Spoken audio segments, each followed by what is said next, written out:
Study session 3. I couldn't let the book down. I read another 20 pages and got my notes ready to go.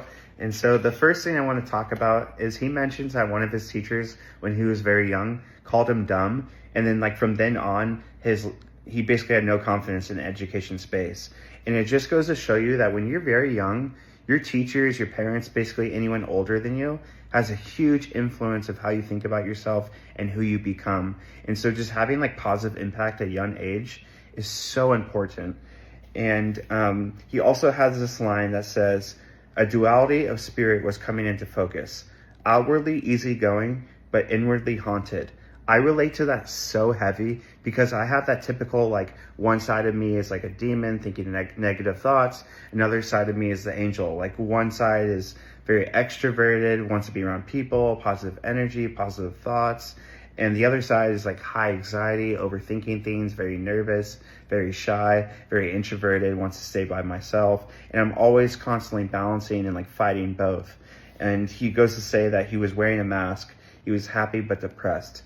And like for me, when I get very dark or in my dark thoughts, I just keep it to myself. I don't try to like put that negative energy onto people. So even if I'm around people, I'll act like I'm happy or just act like my normal self. But deep down, I'm hurting just because I don't want to put that onto them. And I know it's probably not the healthiest thing to do, but I tend to do that.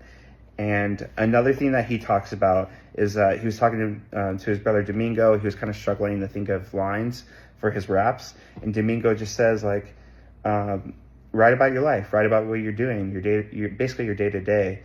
And he says, I would become what he mentioned, writing about my life, telling my story, and being honest.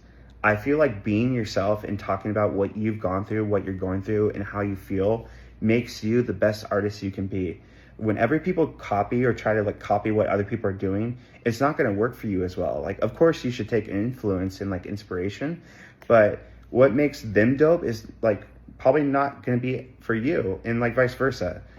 So like be authentic, be raw, be genuinely yourself. And manifestation is real.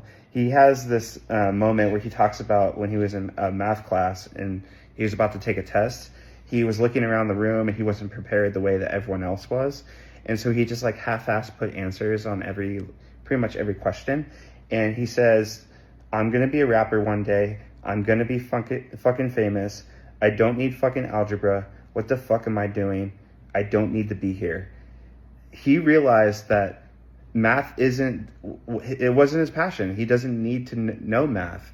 And so he was manifesting and saying like, fuck this shit. I'm going to be a rapper. This is not important. I really don't care about this. And he goes later on to say that he regretted that. But I think that moment is another manifestation moment of who he became.